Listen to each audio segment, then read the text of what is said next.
Hello and welcome back to Hiveswap Friendsim. I know, it's been a hot minute since I've been able to actually talk and record one of these things. And if you noticed, you can hear the music too, because I stopped being a stupid idiot and finally figured out how to do that.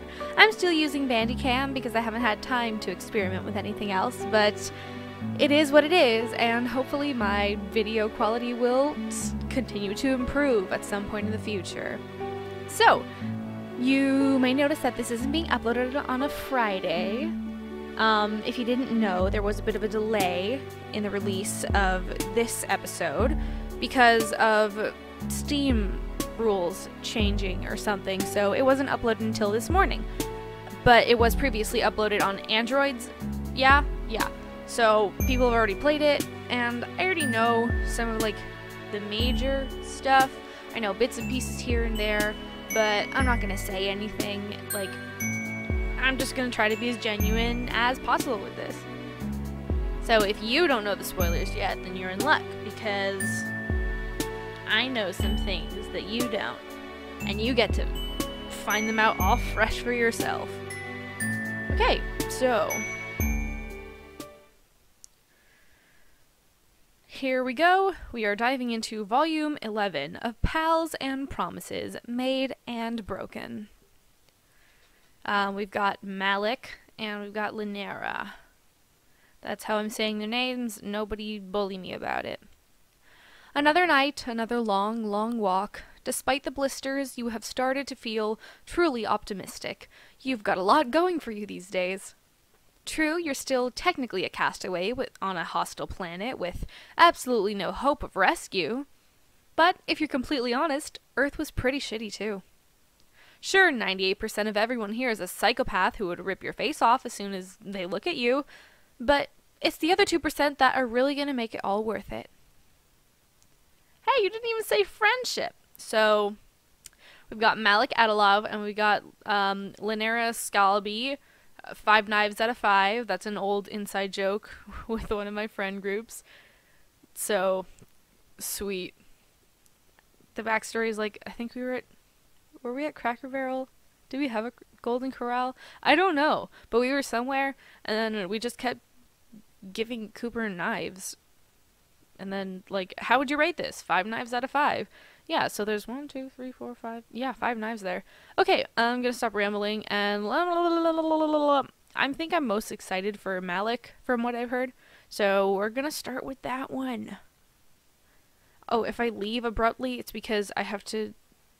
Yeah, whatever. No, I'm gonna pause it anyway. I don't need to give you the whole story. But I'm gonna watch the Adventure Time finale with my sister, so there might be a weird pause at some point if it gets too close to that time. I should probably stop talking so that I don't run late. Anyway, and maybe you're pushing your luck at this point. A reasonable person would just hit up one of their many, many new friends and find a place to crash. But the night is young, so to speak, and you have a good feeling about this particular desolate stretch of road. You're just wondering where you should hide out for the day when a long car pulls up next to you on the street. You hunch your shoulders and keep walking, hoping they're just here for the scenery. But you are literally the senior here, so when the back door opens and 2 trolls lumber toward you, you can't say you're surprised. You are a little surprised when they each grab hold of one of your arms and drag you into the car. Up until now, you have found trolls to be surprisingly chatty. You aren't expecting the assault and ask questions later approach. Wow, the car takes off before you have time to catch your breath. You will never catch that breath. It's blocks behind you now. It's loose! And here you are without your breath, face to face with a troll who is leaning back on his bench seat. Just straight chillin'. The dome light glints off of his blue eyes, and what someone less hip than you might describe as way too many piercings. Are his eyes blue then? Is that a mistake, or a continuity error, or is he matured and now his eyes are blue? Because young trolls have gray eyes until they mature, and it fills in with their blood color. He has them in his ears, nose, and eyebrow. He even has a couple in his horn. His hair is shaved in a daring undercut, and his teeth are sharp. Ooh.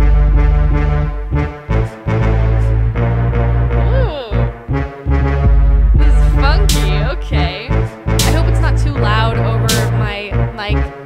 I tested it earlier and it seemed okay enough.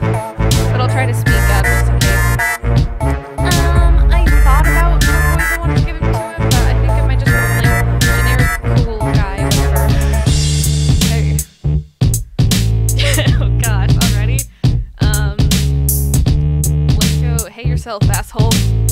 Oh damn, some of your newfound self-confidence just bubbled out of you like a spit out from an infant. This is gonna go bad fast. But instead of immediately murdering you, he looks you up and down, checking you out in all your ragged glory. He smiles, slow and lazy. He does things to your guts. Friendship things. His smile stretches wider, going slightly lopsided from his piercing. Okay, this music is a little loud just like for my ears. I'm gonna turn you down a little bit, honey. Thank you. His smile stretches wider, going slightly lopsided from his piercing. He looks like he likes what he sees. Even if he sees you as being a rude bitch. Fair. I did just get my boys to drag you off the street. I get how that equals a little not chill. Sorry about all that.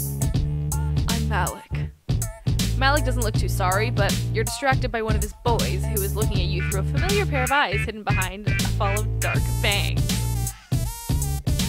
What's up, buddy? Oh, I never gave him a voice because I didn't record this one. Hey, I was wondering if you remembered me. Remember? You doubt you'll ever forget, even with extensive therapy. Aw. Yeah, sorry for the cloak and taser bullshit. Cloak and laser. Just couldn't let anybody get their fronds on you first. You know. Wow, he was looking for you? Like, specifically? For sure, dude. I've been following you. Really? You feel like you would have noticed someone like him. He doesn't exactly blend in. Malik holds up his palm husk with the Chitter app open. You recognize your own profile. Your follower count has gone up significantly since the last time you checked. Right. So everyone equals going on about this new Chitter account, alien invasion of 1. Figure it equals a publicity stunt or imperial propaganda. Uninteresting, not worth my time. But then I started thinking, what if it's not? If this genuinely equals an invasion, how the hell will they survive for this long? The drone should have obliterated a call-bait son of a bitch like you right away. That's literally what I said. They should have taken your hornless head off parages ago. They haven't. Why? Is what I keep asking myself. Then I figured out how you must be doing it. Without meaning to, you lean toward him. Have you finally found someone who understands and appreciates just how terrific you are at the friendship maneuvers? Who really gets your area of study? You're a robot. Oh god damn it. Not even close. But he's so obviously and avidly interested in you that, well, you tell a tiny little fib. We don't have any option. I'm a robot. Hell yeah. Hey, this is kind of crazy. I didn't know you were a robot. Wild. I guess it makes sense, though. You did have a sixth sense for me and where to find it. Malik looks intrigued. A meat tracker. That is interesting. Sure. You hope he doesn't try to test that functionality. You doubt you have another meat miracle in you, but all he does is keep giving you piercing looks in between texting furiously. Oh! Then he snaps a photo of you. Oh no, he's not gonna post that on Chitter #robot. You can't be a hashtag. Everyone will know you're lying and blow up your cover. Not to mention your mentions. Don't worry about that. Social media gives me hives. I have a Gorgle alert set for certain combinations of words. After Zebra's place, you're kind of expecting another lavish palace, but when you get out of the car, you see that Malik isn't indigo, he's cerulean, like Elward and Ramel and that one girl who kept boys in cages. Also, you're starting to think people's hives have more to do with taste than caste. Amicia had a holy little art studio, and Tagora had all those vases and shit. Before he leads you inside the apartment building, Malik turns to Diamond and the other low blood and starts messing around on his palm husk again. Nice job, guys. I'm rerouting the city and drone shipment as we speak. Treyoff, I'm sending you those DVDs you wanted. They'll be at your hive when you arrive. The bronze blood ruffian bows to Malik. He looks a little uncomfortable and pats him awkwardly on the arm. And Diamond, I'll send your shit to that shrub you live in. Thanks, man. You know my offer still stands. I got a couple extra coops if you get sick of living rough. Diamond shrugs. Thanks, but I can't be tied down. Nice to see you again. You and Malik ride the elevator all the way down to the top of the hive stem, and he leads you to a surprisingly tasteful loft apartment. Come on, my shit's upstairs. Isn't the whole apartment his shit? Yeah, technically. Let's go upstairs, though. He brings you up to a higher level that has a Cooper raccoon shoved against one wall and a couch shoved against another, but they are both afterthoughts to just an ungodly amount of computer shit. Right when you got here, you probably wouldn't have been able to tell that's what it was, but now you're used to Alternia's weird bug tech. Squishy and organic and almost certainly alive, at least in the way that plants are alive, though a couple wires in there are almost definitely slithering. Malik sits down in front of one of the screens and wakes it with a single swipe of his claws. He gestures you lazily into one of the several office chairs. It squeaks as you sit down and sinks a little under your weight. He proceeds to ignore you and type a list of commands into a text box. Then he pushes himself across to another screen with an alert flashing in one corner. You know what this is all adding up to. He's an IT guy. No, I prefer to be called... Oh. Shit. Huh?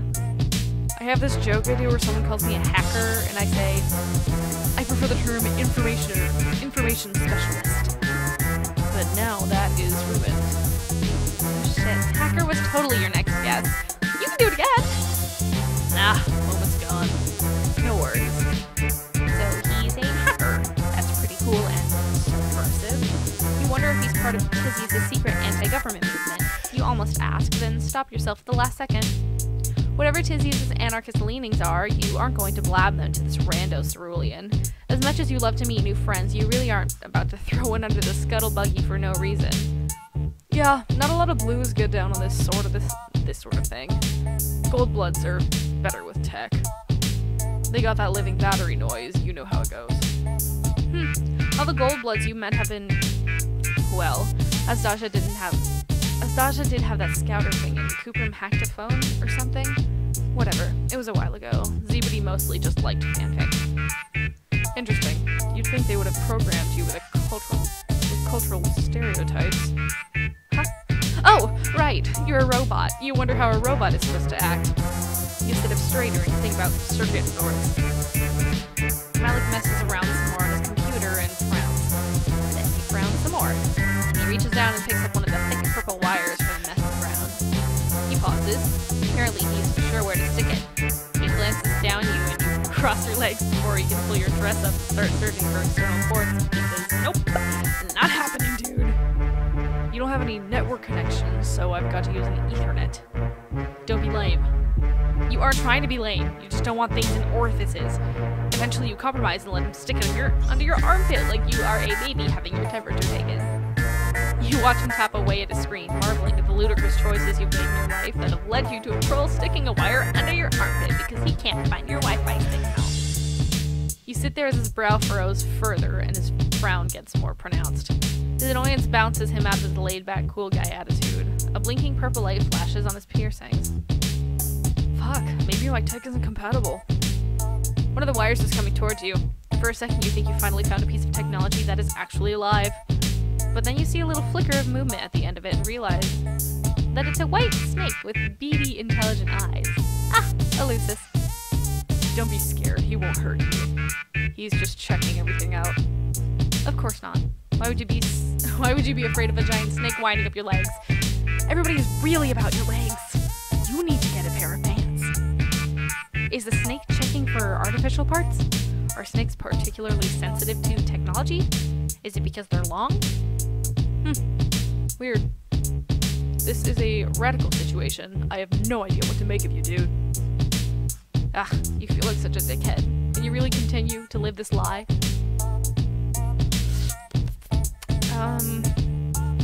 Johnny, are you telling lies? Let's just straight up like, I'm not a robot! You brace yourself. In your experience, dealing with the fallout of your deceptions is never pleasant. You expect him to throw you out, or at least get a snake to the face. Instead, Malik just sags back into his jet. Bleh. Instead, Malik just sags back into his desk chair, which settles with a depressed little squeal. He takes his glasses off and drops them onto his desk, palming at his eyes. It strikes you how exhausted he looks. You thought the dark smudges were eyeliner, but they might be eyeliner in despair. You wonder if now is the time to start apologizing. You are getting really good at apologies. It's chill. I was only grabbed you off the street. You were probably scared of what I'd do to you if you weren't what I'd hoped you were. Well, more like you were worried about the friend opportunity that would swirl down the drain, but yeah, okay. You were also a little scared. You still are. It's a total body-encompassing ambient fear that is always buzzing in the background of everything you do on Alternia. So subliminal that sometimes you wonder if it's the total opposite, the complete absence of fear. That is deep, man. In retrospect, it is pretty fucking stupid to assume a robot is going to solve my problems. Very true. In your limited experience, mo robots, mo problems. Yeah, it was just something new, you know? Something I haven't tried yet. What is it exactly that he's trying so hard to do? He seems to be pretty well off, but with hacking drones and shit like that. Malik laughs. Ha! Yeah, hacking drones. That is all just bullshit. He looses curls around his ankle affectionately, and he gives him a little nudge. His palm has rings, and he pulls it out of his pocket and just looks at it for a couple seconds. I can't deal with this right now. He heads down to the lower floor, waiting at the bottom of the steps to see if you're following. You are, albeit nervously. You were having a hard time reading Malik. Maybe it's all the piercings. It gets worse when he calls the elevator and then stands back. After you. You expect swinging blades to come at you, but they don't. You expect Malik to attack you, but he doesn't. He just slumps moodily back against the elevator wall and closes his eyes. His palm husk rings again and his jaw tenses. Is calling your phone, boy. The elevator goes past the lobby, then it goes past the basement, and the sub-basement. Fuck, what's the sub of a sub-basement? Dude, what? The sub-sub-basement is just a square dungeon, like space, damn trickling down the walls. Your stomach crumples and your heart bounces up into your throat. Oh no. Is this Malik's cerulean murder dungeon? A phantom pain presses against your ribs and arm. But Malik just leads you through a gap in the wall that you initially took for a shadow. It opens into a tunnel with rough stone walls and a dirt-covered floor. What is this cask of Amontillado bullshit? It's clearly man-made, or troll-made. The air grows damper and the sound of rushing water gets closer and closer. Oh, this is a sewer. You emerge from the tunnel and find yourself on the bank of a wide underground river. Malik sits you down on the edge of the overlook. Sorry. Sit down. Sorry. This is not as comfortable as the loft. Oh man. Malik brought you to his special place. I don't know if I'd call it special, but it is a place I come a lot. You sit down next to him, you get how this could be pretty zen, just watching the dark water flow by. The walls glow with an eerie bioluminescence, digging craters underneath Malik's tired eyes. Also, he pulls his phone out and shows you the screen. No husk signal. This is the only place I can really unplug. Kind of relaxing, you know? Oh yeah, you imagine the demands of being an information specialist could really put a dent in your chill. Yeah. You sit there with a rock digging into your ass and allow yourself to appreciate just how deep this gesture of trust really is. Even after you lied to him, he wants to tell you his life story. Fuck, you love life stories. You ask him exactly what he wants with your not-existent robot laurels. He said something about reprogramming drones, didn't he? Could he be part of the resistance? What? Oh, you mean all that low blood rights stuff? What is even the point? It's a great way to get cold. But he helped Diamond and that other little guy. Yeah, but they're cool. I was paying them for services rendered. Roughing you up? He nudges you with his elbow. So far, all I've been able to do is reroute delivery drones, just some weak sauce shit like that. That is a pretty... Oh, somebody goofed up there. That's supposed to be the is. That is a pretty pathetic way to fuck up the system. You aren't sure you get what he's about. Why care about fucking up the system if you don't want revolution? I guess I wouldn't mind revolution. Alternating is alright. Well, for me it is. Alright, not for everybody. I'm not so fucking myopic to think that I don't have it better than a lot of trolls, and I'm not one of those mold biters who wank off about the sanctity of blood and how low bloods deserve what they get. They don't. It blows. I don't blame them for feeling bad or whatever, I just gotta worry about myself. That's all I got the energy for. Well, he does seem to be doing pretty okay. He has a sweet pad. Right. Yeah, for half a sweet maybe. Then it's all gone. Everything I've worked for. And I'm up in motherfucking space. Right. The space war. Sounds like a huge drag. Yeah, dude. He tosses a rock into the dark water below. But that is the plan, right? If I own the drones, I own the whole system. I own the heiress. They'd all be playing my game, with my rules.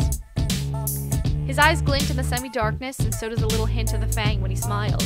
His piercings light up like tiny points of fire. You tell him that sure sounds like a revolution talk to you. Also, possibly villain talk. He grins like you're flattering him. Right, but I'm sweeps away from that, and other hackers won't. I mean, I work alone. I'm not a fucking psionic. I can't use mind honey. It won't kill me the way it would a rusty, but I definitely get the runs. And I don't have sweeps. I have months, maybe pericles. You ask him if he thinks things are gonna be really bad for him up there in space. Like I said, I'm not a psychic, so no one is gonna turn me into a battery. Will make me a fucking soldier or a spy. What about his hacker skills? Oh yeah. Check out all my illegal activities. Please give me a good assignment. Hell no. Yeah, he couldn't really put that on his resume. If I was a high blood, I could get away with it probably. Or they might think it was cute if I was a low blood. But mid-caste is like, no way. Fuck, there's gotta be something. He pulls out his palm husk and starts frantically tapping at it, tapping away. Wait, you thought he didn't have any signal down here? Yeah, but I got a Wi-Fi hotspot. What am I, some kind of fucking Luddite? Luddite? I don't know what that word means. He gestures to one of his earrings. You are sure if he means his jewelry is the Wi-Fi hotspot, or if that's just a troll gesture for you are an idiot! Hey buddy, you said you were gonna unplug. That's important to your mental health, isn't it? Getting off the internet once in a while. You can't really speak for yourself since you've only very recently become an internet celeb. Malik waves you away. You make a grab for his palm husk. You aren't honestly sure why. Maybe you're trying to be flirty or playful or some shit. Because everyone knows there's nothing more flirty and playful than stealing people's stuff. Bitches love that. You manage to snatch it away, but your floppy fingers fumble and you lose your grip. Malik's phone sails over the edge of the bank and into the dark waters below. That splash is the sound of your doom. Malik stares at the water. He stares at you. His mouth moves soundlessly. You threw my tech in the water. Malik puts his hand on your shoulder. Somehow, against all impossible odds, he's still gonna be chill. Wow, what a guy. You hit the water before you know what's happening.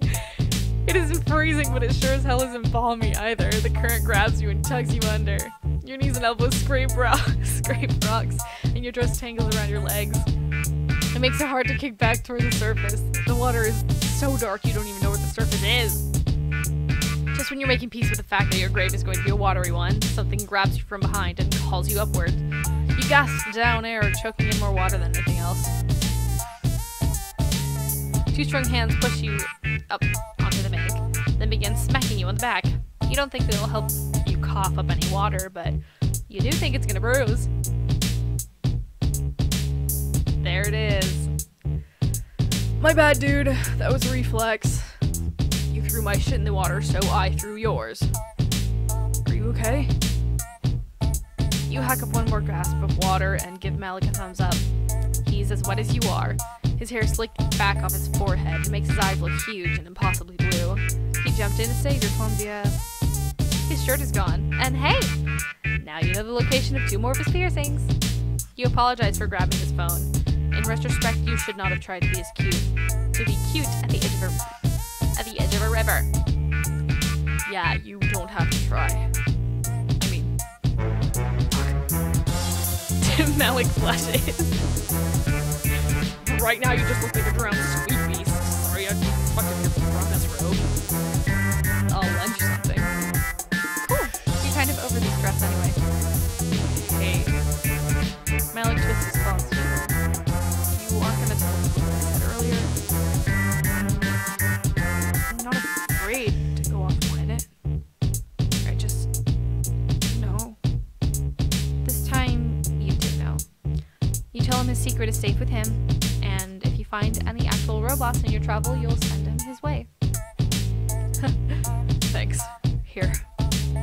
He helps you to your feet. Damn, it's cold down here. I'll get you something when we get back upstairs, as long as you don't mind wearing my sign. You can't think of anything you'd like more, honestly.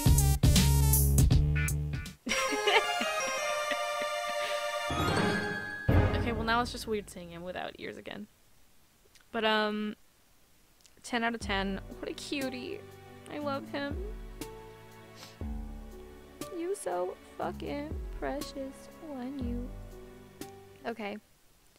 So there's my bad streak of getting the good ending first, and then having to go get the bad one after good stuff. But first, I'm gonna go back and see what happens if... Oh, dang it. Not what I wanted to do.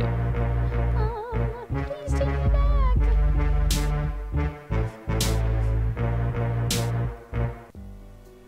Yeah, I just wanted to... Yeah, get that first bad ending.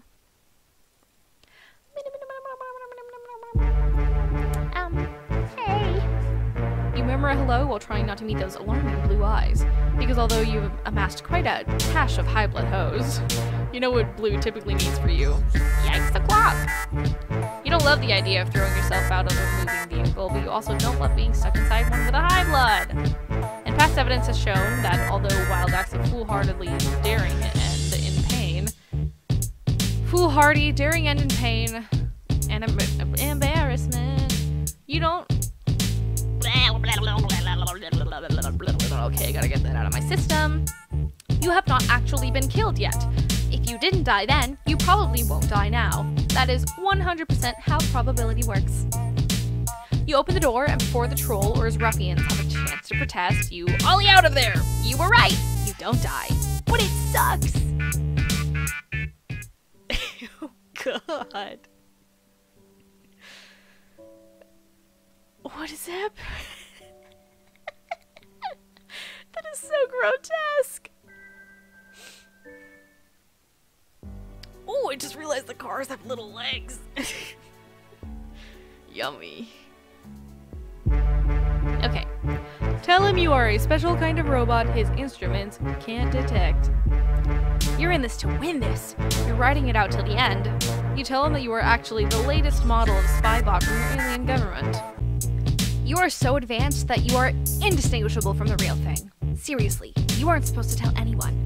But you're telling him, since he's so rad. Ugh, this is terrible. You just promised yourself the other day that you'd stop lying to make yourself look good. Or in this case, make yourself look like a robot. Besides, he's never going to buy it. I knew it. There's no other explanation. Fascinating. He leans in close enough that you almost tip backward off your chair. He catches your arm.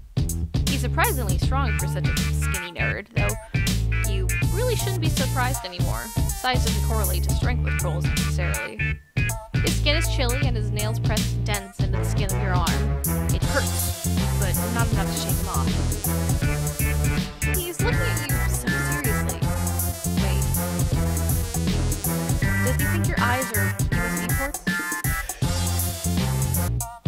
His skin is chilly and his nails press dense into the skin of your arm. It hurts, but not enough to shake him off. He's looking at you so seriously. What? Does he think your eyes are USB ports? You apologize that your robot specs are not the right ones. Malik breaks out of his trance and lets go of your arm. Are you kidding? What am I, some sort of script wriggler? This rules. I'm gonna be the first to crack you. Yikes. You half expect him to take out some sort of torture screwdriver to start prying you open. Instead he gives you another one of those unreasonably flirty smiles. When I'm done with you, I'm gonna own your entire system. Whoa. I'm hungry. Are you hungry? With that, he takes off down the steps, jumping the last feet and vanishing down to the kitchen. You are left there blinking in his after image. It sounded like he was hitting on you back there, but then he just pranced down the stairs like a bejeweled antelope. You creep down to the kitchen to find him pulling things out of cabinets, opening the fridge with his toes, then slamming it shut with a hard kick so that all the stuff on top rattles. His palm husk rings and he pulls it out of his pocket, answering it and spitting a bunch of jargon at the person on the other end. He does all of this while rooting around in the drawer of cutlery, talking loud enough to be heard over the rattling. All you know about hacking is that it's usually done by a bunch of greasy dudes with glasses and Dorito dust on their fingers. Usually there's a girl, and she's hot. You aren't sure which trope Malik is yet, possibly a combination of all of them. While he yells at somebody over the phone about blockchain, you take the time to wonder, rather sheepishly, how many other piercings he has and on what parts of his body. I haven't tried fucking with robots yet, really. So far, I've only reprogrammed drones remotely. You realize wiggily that he's no longer on the phone and is instead talking to you. Oh, right. He mentioned something about that earlier with Diamond. Hacking into drones to reroute their delivery routes. Yeah, rerouting is easy. I almost got all my gear that way. All the good stuff is reserved for blues. Wait, isn't Malik a blue? He laughs and puts a pan on the stove. Sure. As if. Sure, cerulean is blue, but barely. Every indigo you meet is gonna make sure you know it. You want to ask him if you can help him with anything, but you barely know how to cook when you're on your own planet. He pauses with 2 eggs above a mixing bowl.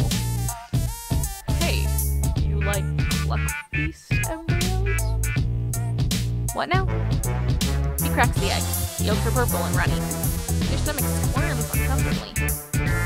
Oh, my bad. Can you even eat? What? Oh, yeah, robot. Of course you can eat. You wouldn't be very clever disguised because, right? Although, now that he mentions it, you really haven't been eating as much as you did on Earth. The meals you've had have been few and far between, but you aren't even that hungry. Weird. Oh god, what if you are a robot? Plot twist!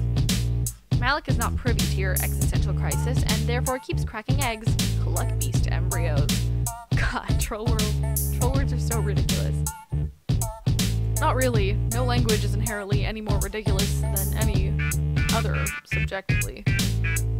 They should have really programmed that in when they taught you to read Alternian. What? Nobody taught you how to read. You're on Chitter. All of your trips are Alternian. Let me see your palm husk. He holds out a hand for your phone. His nails are painted a shimmery black, and he has one of those thick rings that could double as a brass knuckle. You tell him that you figured you just had the palm husk on the Earth setting, but of course that makes no sense. Nobody here knows about Earth English, for that matter. You're pretty sure it's not even the most commonly spoken Earth language. No translation software running. And this is good old-fashioned Alternian. Well, it's not old-fashioned, it's contemporary. That's an idiom.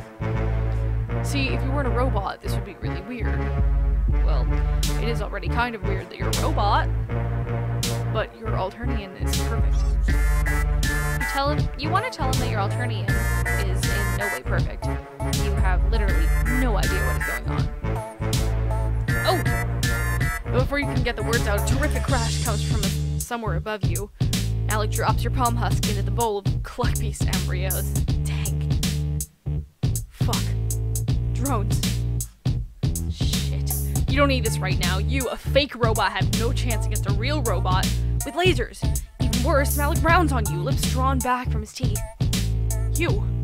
This is your fucking fault. They must have tracked you here. No other way could they could have found this place. No other way they could find this place. I'm off the grid. You try to point out to Malik that maybe the drones are mad about all the hacking business, but he isn't listening to you. He's shoving his palm husk into his pocket and making a leap for the kitchen window.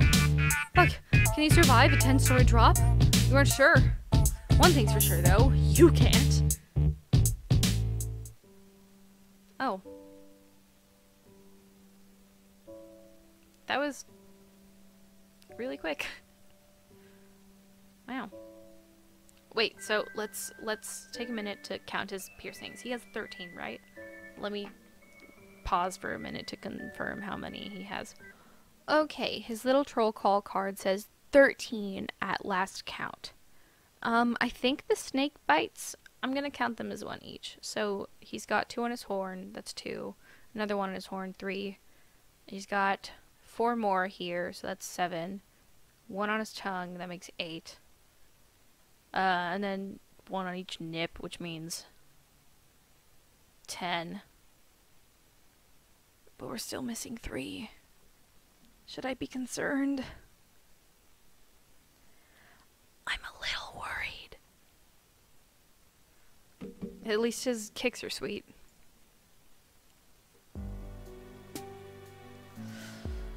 Okay! That means that, next we're gonna do Linera. I like this boy. He's quite a wonderful boy, if I do say so myself. I always did like him. I didn't have a super strong opinion because, I don't know, we weren't given a whole lot to have an opinion on, just then he was punk dude. Which is cool. I like punk dudes. Well, I don't like punk dudes, but like, I like the punk dude aesthetic, but like, I don't like dudes at all, so, fun. Yeah! So come back next episode and we'll do Linera, which I heard is quite the crazy character. See you next episode!